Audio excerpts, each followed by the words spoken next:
Адвокат, екс-министер во 2 мандати, по промената на власта се повлече од политичката сцена. Добре за Никола Тодоров. Добре, Недев. Господине Тодоров, на 2 мандати бевте, односно во 2 изборни циклуси бевте шеф на изборниот штаб. За прв пат шеф на изборниот штаб на ВМРО-ДПМН ќе биде лидерот на партијата Христијан Мицковски. Дали е ова сигнал дека председателот на најголемата опозицијска партија ја консолидирал партијата, ја има целосно под своја контрола и дали ова е сигнал за сигурна победа негова на престојните избори? Не знам да ви кажам. Јас сум бил прво 3 пати шеф на изборен штаб и генерално правило било секогаш до сега некој друг да ги води изборите, затоа што председателот на партијата има малку повеќе и друг тип на работа за време на изборите. Има многу митинзи, на сите треба да присуствува, има многу средби со граѓани на кои што треба да оди и треба некој во позадина сето тоа да го организира и да го менаџира. Дали он тоа се ќе може самиот да го изорганизира, не знам. Ете храбар потек од него да биде и лидер на партија и шеф на изборен штаб, затоа што за време на избори шефот на изборниот штаб практично ја води партијата. И во изборите, во тој смисол, не во политички смисол, него од организацијски, да речеме, смисол. И сега, дали он ќе може тоа да го изорганизира самиот, не знам. Не знам дали е тоа добар или лош потек, не можам да оценам, ќе видиме од ефектот од изборите, затоа што мислам дека тоа не било случај порано. Секогаш ВМРО имало некој друг шеф на изборен штаб. Бев јас, пред мене беше Мартин Протугер, пред тоа не знам Горде, мислам и така. Така да пред тоа други имало Маријан Ѓорчев и така. Значи се менувале, но секогаш тоа бил различен од председателот. И тоа е тој што ги организира целата работа, има многу работа има за избори. Многу претерано работа. Господине Тодоров, пред 2 години чинам дека во ова студија во Тринк имавте резерви во однос на тоа дали актуелниот председател Мицковски може да ја консолидира и има капацитет да ја мобилизира ВМРО-ДПМН. Каков е вашиот став денеска? Дали ВМРО-ДПМН? Видите, ВМРО-ДПМН е консолидирано. Тоа се гледа. Но она што уште повеќе се гледа е дека СДСМ е раштрафено. Тотално. И сега на овие избори практично ќе се надпреваруваат консолидираното ВМРО или релативно консолидирано ВМРО и целосно раштрафено СДСМ. Мислам дека СДСМ во полоша позиција не бил никогаш во историјата. И он со таква стартна позиција трга на овие избори. Тоа е страшна предност за ВМРО. ВМРО трга како убедлив фаворит не само ради себе и своите политики и тоа што ќе го вети и надежта која што ќе им ја даде на граѓаните за нешто подобро, туку многу повеќе и заради екстремно слабото СДСМ, кое што практично ја доведе не само партијата да биде условно кажано раштрафена, него и државата така да функционира. Ви гледате сега што случува со патните исправи. Ова е, мислам, еден колективен пораз на македонската државност. Повеќе од пола милион луѓе се заглавени во државата, вклучително и јас. Значи, не можеш да излезеш од државата, а имаш важечки пасош. И јас и моето семејство, ние бевме сега но се сликавме, вика за 30-40 дена ќе ги добиеме документите. Значи ние месец и пол, можеби и 2, тоа 30-40 кој ќе ти каже некој веројатно е 50-60 ќе излезе во Македонија. Значи 2 месеци ќе бидеш така не можеш да функционираш нормално. Ето ја сега работам адвокатура, имам предмети со кои што комуницирам и со странски адвокати во странство и така натаму, некој арбитражи во странство работиме. Јас се нема да можам да бидам во ситуација да одам така и да ги застапам моите клиенти.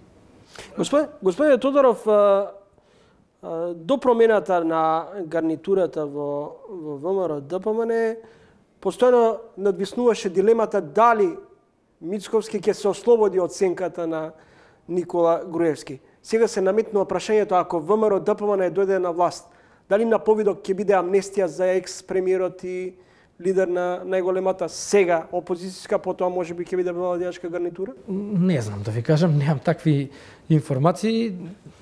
Воопшто не знам како да ви одговорам на ова прашање, затоа што нели треба да имаш некаква информација или со некој да се разговарал на темата па да можеш тоа да го коментираш. Ја немам тука што да коментирам. Лично вас бевте но ако мене лично ме прашате, јас сметам и дека не само што сметам, него ја имам многу високо мислење за Груевски.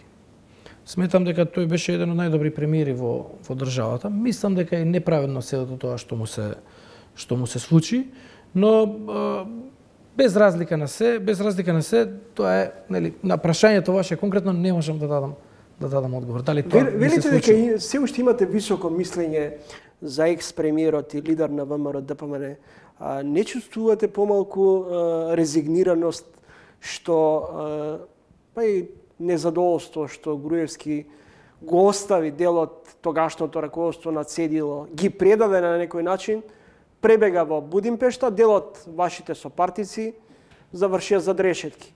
На дел се уште им се суди. Видете, тоа што се случуваше тогаш, предпоставам, треба да се разгледува од еден малку и поинаков агол и можеби ќе дојде некое друго време за тоа. Да се разгледа што се случуваше во тој период и зашто таков прогон имаше невиден дотогаш во македонската политичка историја. Се надам дека нема се повтори на ниту една партија, ниту една гарнитура. Затоа што во тоа време имаше преку 700-800 функционери на ВМРО кои што беа под прогон.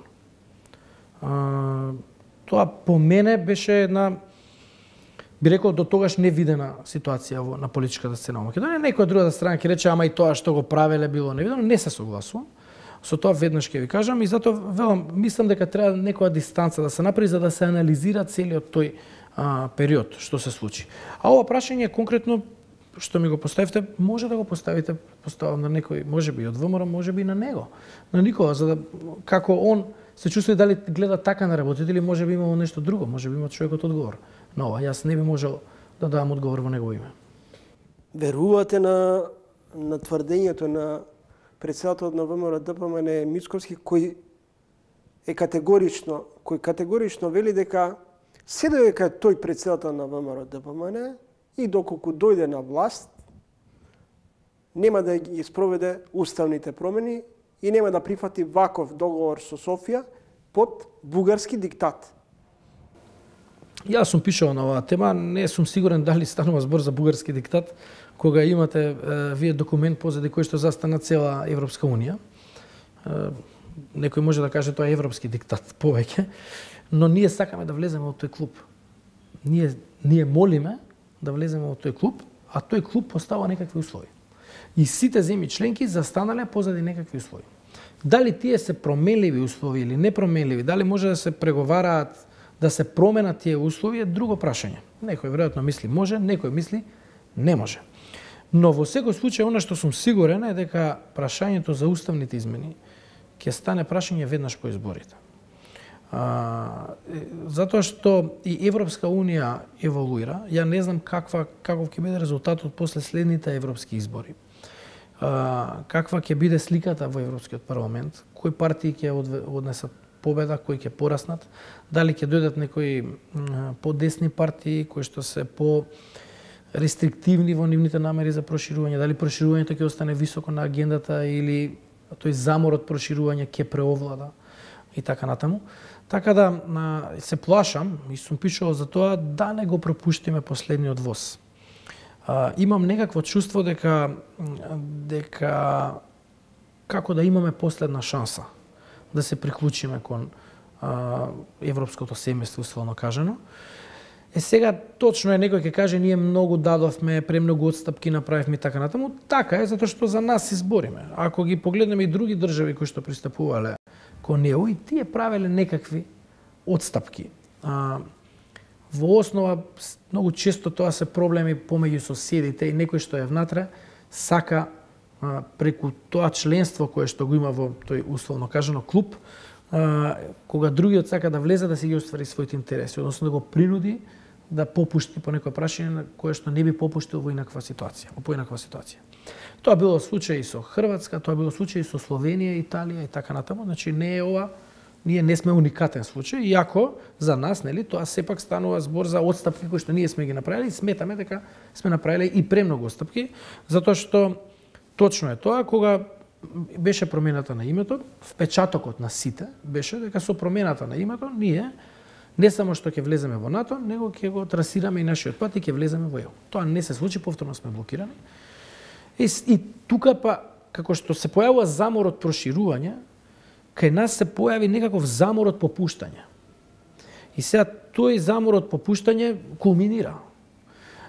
И кулминира точно на Бугарија, затоа што проблемот со Бугарија е малце по-суштински, по-директно навлага во коренот на идентитетот, да речем. Дали кулминацијата на попуштањето ќе биде ВМРО ДПМН да треба да го решава жешкиот костен со Бугарија и да ги изгласа уставните промени? Видите, некој ќе мора да го решава. Дали ќе го реши ВМРО во следниот мандат ако успее да формира влада, ќе видиме, но ќе мора да му биде високо на агендата, затоа што мислам дека без да се реши тоа прашање, не мислам, него сигурен сум, без да се реши тоа прашање со Бугарија, ние нема да го продолжиме патот за ЕУ.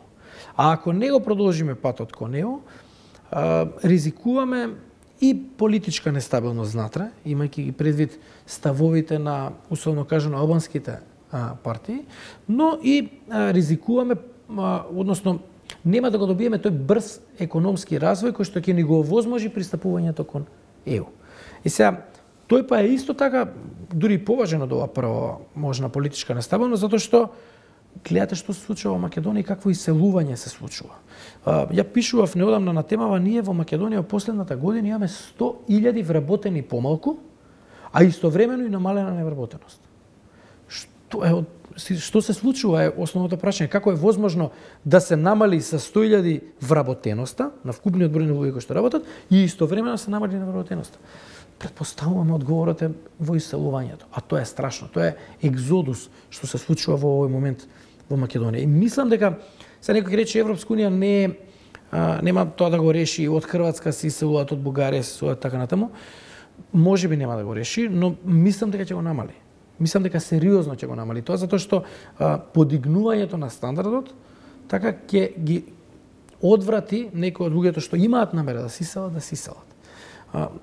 Од друга страна, видете се, и тоа е па друга тема целосно, Европска унија е една од 4 основни слободи е слободата на движење. Значи, денес, ако сме ние дел од ЕУ, ја ако сакам, ќе живеам во Грција, ќе живеам во Белгија, ќе живеам во Шпанија, каде сакам ќе живеам, затоа што сум граѓанин на ЕУ. И доста ЕУ граѓани тоа го практикуваат. Значи, има внатре раселување, тоа не е спорно. Значи, тоа ќе продолжи. Но прашањето е на стандардот. Прашањето на стандардот, не само на стандардот на живот, него на квалитетот на живот. Какво ќе ни биде судството? Какво ќе ни биде администрацијата? Каква ќе ни биде економијата? Така? Значи, политичката сцена, колкав ќе биде стандардот на живот, минимална пензија, минимална плата.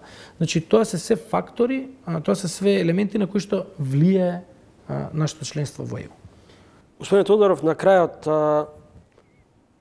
македонскиот правосуден систем, последниве години сте сте во адвокатските води. Зошто не е толку ниска довербата во македонското правосудство? Ако треба да бидам краток и јасен, многу отворен и многу краток, ќе кажам вака: се додека судството не удри шлаканица на политиката, судството ќе биде во оваа позиција. Значи, де факто политиката е таа која што го носи судството на ова дереже. Тоа е прва работа. Втора работа. Ова е малце по-широка тема, имам дури пишувано една колумна на оваа тема точно. Судиите не треба да се грижат да донесат пресуда која што ќе одобри јавноста. Треба да се грижат да донесат пресуда која што е во согласно со законите, па макар и јавноста е незадоволна од тоа. И треба да се спремни тоа да го бранат. Значи, сега, ако ги трнете овие два елементи, тогаш судството ќе биде ослободено и ќе може целосно да суди врз основа на закон, да биде правично. Тогаш сериозно ќе се крене довербата во судството. Имајте една ограда ќе ставам, имајте во предвид секогаш дека во предмет еден има две страни. Едната е секогаш незадоволна. Имајте го тоа во предвид. Значи, веќе 50% ви се незадоволни. Така? Но во секој случај ова сега што го гледаме на тие анкети 2%, 1%, 3% доверба е многу ниска доверба. И сметам дека ова е патот, ова е рецептот кој што треба направи, но тоа треба го направат од внатре. Треба го направат судиите. Прво, треба да ги исчистат они, не политиката, внатре тие, да се прочистат од внатре, да кажат овој не треба да биде судија. Така? Од тие и тие причини. Прва работа. Втора работа, секој мешање на политиката во судството треба да престане. Особено мешање на политиката во судството во поглед на носење на ваква или таква одлука. И особено мешање на политиката во судството особено во кривичните постапки. Тоа е најстрашното. Така да мислам дека неколку чекори треба да се преземат, но на подолг рок, за да судството може да ја добие поголема доверба од граѓаните. Благодарам за гостувањето во емисијата. Благодарам на вас за поканата. Следевте разговор со Никола Тодоров, поранешен министер во владата на Никола Груевски. Во 3 изборни циклуси беше и шеф на изборниот штаб на ВМРО ДПМН.